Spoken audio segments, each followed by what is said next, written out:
Hello बच्चों, स्वागत है आपका मेरे यूट्यूब चैनल पे। आज हम डायरेक्टरेट ऑफ एजुकेशन की क्लास 7 की वर्कशीट 24 डिस्कस करेंगे, जिसका सब्जेक्ट है साइंस और डेट इस वर्कशीट की 23 दिसंबर 2020। 23 दिसंबर 2020 की जो आपकी इंग्लिश की वर्कशीट है वो भी मैं ऑलरेडी अपने चैनल पे डाल चुकी हूँ, तो आप इस वीडियो की डिस्क्रिप्शन में जाके इस वीडियो पर क्लिक करके अपनी वर्कशीट को कम्प्लीट कर ले बच्चों। और आज हम स्टार्ट करेंगे यहाँ पे आपकी साइंस की वर्कशीट। तो वर्कशीट को स्टार्ट करने से पहले जिन बच्चों ने मेरे चैनल ऋषभ कंप्यूटर क्लासेस को सब्सक्राइब नहीं किया, जल्दी से जल्दी चैनल को सब्सक्राइब कर दें, ताकि जब भी मैं नई वीडियो आऊँ उसका नोटिफिकेशन आपको साथ के साथ मिल जाए और आप अपनी टाइम में अपनी वर्कशीट को कंप्लीट कर पाए बच्चों। तो आज हम देखेंगे डाइजेशन इन ग्रास ईटिंग एनिमल। तो आज हम डाइजेशन पढ़ेंगे कौन से एनिमल में जो घास खाते हैं, उन एनिमल्स में हम डाइजेशन पढ़ेंगे, किस प्रकार उनमें डाइजेशन होता है। तो कोमल है एक student of class 7th was on a field visit to a nearest animal farm. तो जो कोमल है वो एक पास के एनिमल फॉर्म क्या होता है, जहाँ पर एनिमल रहते हैं उसको बोलते हैं एनिमल फॉर्म पे जाती है अपनी एक विजिट के लिए। शी सा animals like buffaloes and cow were continuously chewing even they were taking rest. तो उसने देखा कि जो एनिमल्स है काउ और बुफेलो वो लगातार अपने मुंह को चलाए जा रहे, च्यूइंग करे जा रहे हैं, जबकि वो आराम भी कर रहे हैं। मतलब जो गाय और भैंस होती है, आपने देखा होगा जब वो आराम कर रही होती हैं वो अपने मुंह को चलाती रहती हैं। She got surprise and the next day she asked this farm from her teacher to explain during class. तो वो बहुत हैरान हो गई और उसने अपनी टीचर से कहा कि इसका रीज़न वो क्लास में एक्सप्लेन करें। तो उसकी टीचर एक्सप्लेन करती है, grass eating animal like buffaloes and cow quickly swallow the grass during eating and store it in a separate part of the stomach called rumen। तो उसकी जो टीचर होती है कहती है कि जो घास खाने वाले जो एनिमल होते हैं जैसे गाय और भैंस, वो क्या करते हैं, वो जल्दी जल्दी अपने भोजन को अपने भोजन या कहें घास को स्वेलो कर लेती है, निगल लेती है, ठीक है। और क्या करती है, उसको अपने जो स्टमक है उसके अलग पार्ट में उसे स्टोर कर लेती है।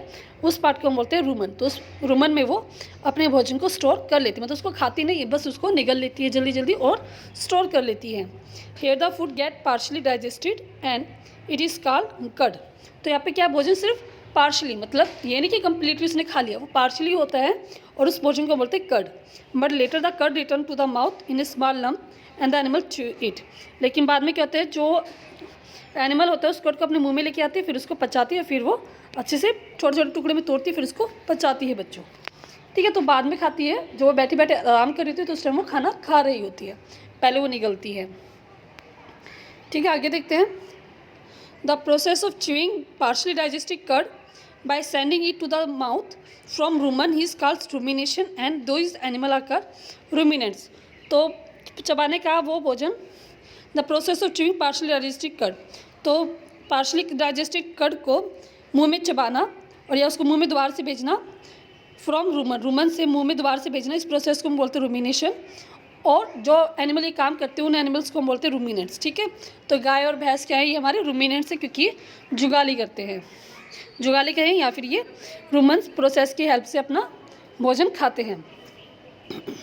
नेक्स्ट है, the grass in is rich in cellulose. जो घास होती है उसमें सेलुलोज ज़्यादा मात्रा में पाया जाता है। A type of carbohydrate, cellulose का एक टाइप का कार्बोहाइड्रेट है।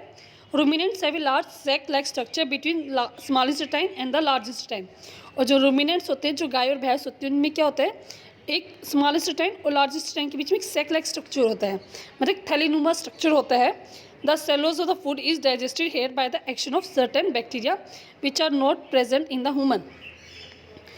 और जो होता है कि इसमें जो यहाँ पे सैक लाइक स्ट्रक्चर होता है उसमें क्या होता है, कुछ बैक्टीरिया होते हैं जिसकी वजह से जो सेलुलोज होता है वो डाइजेस्ट हो जाता है एनिमल्स में, लेकिन ह्यूमन्स में नहीं होता, क्योंकि ह्यूमन्स के पास वो जो स्ट्रक्चर होता है सैक लाइक स्ट्रक्चर, उसमें कोई बैक्टीरिया प्रेजेंट नहीं होते और जो सेलुलोज को कंपोज कर सके, इसलिए वो जो एनिमल्स हैं वो हमारे क्या हैं, सेलुलोज को खा नहीं पाते, सेलुलोज को कंपोज नहीं कर पाते बच्चों, ठीक है। तो डाइजेस्ट नहीं कर पाते, तो ये रीज़न हमारा कि एनिमल्स क्यों नहीं कर पाते। आगे देखते हैं, now I understand why we can't digest cellulose like the cattle do.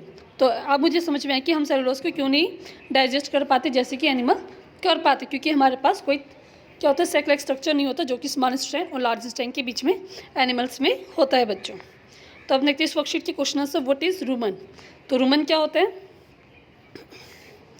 तो रूमन हमने भी पढ़ा था, grass eating animal like buffalo and cow quickly swallow the grass during eating and store it in a separate part of a stomach called Roman. तो ये आपका first question का answer हो जाएगा बच्चों, ठीक है। यहाँ से लेकर आप यहाँ तक इसको कंप्लीट कर लेंगे।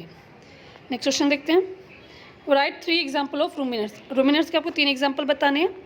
तो इसका आंसर है बच्चों काउ, बुफेलो एंड गोट। तो ये तीनों एग्जाम्पल आपको इसके आंसर लिखने हैं। नेक्स्ट देखते हैं why humans can not digest cellulose. Human जो है सेलुलोज को डाइजेस्ट क्यों नहीं कर पाते। The cellulose is digested by the large sac like structure between small intestine and the large intestine which is not present in human. कि जो human में जो सैक लाइक स्ट्रक्चर होता है लार्ज इंटेस्टाइन और स्मॉल इंटेस्टाइन के बीच में नहीं होता, इसी कारण क्या है ह्यूमन क्या है सेलुलोज को डाइजेस्ट नहीं कर पाते बच्चों। तो आप इसका ये आपका थर्ड क्वेश्चन का आंसर हो जाएगा बच्चों। नेक्स्ट क्वेश्चन हम देखते हैं। The grass is rich in dash a type of dash the animal which can do rumination are called dash. तो आप इसमें लिखेंगे the grass is rich in cellulose. तो इसमें आप लिखेंगे cellulose. A type of dash, तो ये क्या है टाइप ऑफ कार्बोहाइड्रेट है,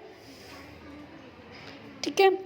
the animal which can do rumination are called, तो इसमें आप लिखेंगे रूमिनेशन, रूमिनेंट। तो इसमें कहते हैं हम रूमिनेंट। तो ठीक है फर्स्ट, सेकंड और ये थर्ड। तो तीनों आप अपने फिलिंग द ब्लैंक्स को इसमें फिल कर लेंगे बच्चों, ठीक है। तो पूरी वर्कशीट हमारी कंप्लीट हो गई है। अगर आपको वर्कशीट समझ में आई, अच्छी लगी है तो जल्दी से जल्दी बच्चों चैनल को सब्सक्राइब कर दें ताकि जैसे मैं नई वीडियो डालूँ उसका नोटिफिकेशन आपको साथ के साथ मिल जाए और आप अपनी वीडियो को टाइमली कंप्लीट कर पाए। तो जल्दी से जल्दी चैनल को सब्सक्राइब कर दें। अगर आप सब्सक्राइब पर क्लिक करेंगे तो आपके पास 3 ऑप्शन आएंगे, ऑल, पर्सनलाइज, नन। तो आप ऑल पे क्लिक करेंगे तभी आपको मेरी सभी वीडियो की नोटिफिकेशन मिल पाएंगे। तो स्टार्ट करना बच्चों, जल्दी से जल्दी सब्सक्राइब कर दें। वीडियो अच्छी लगी तो आप लाइक कर दें, शेयर करें मेरे दोस्तों के साथ, सब्सक्राइब कर दें मेरे चैनल को और कमेंट करके बताएं कि आपको वीडियो कैसी लगी। कोई डाउट, कोई प्रॉब्लम तो वो भी मुझसे आप कमेंट सेक्शन में पूछ सकते हैं। थैंक यू बच्चों, हैव ए नाइस डे।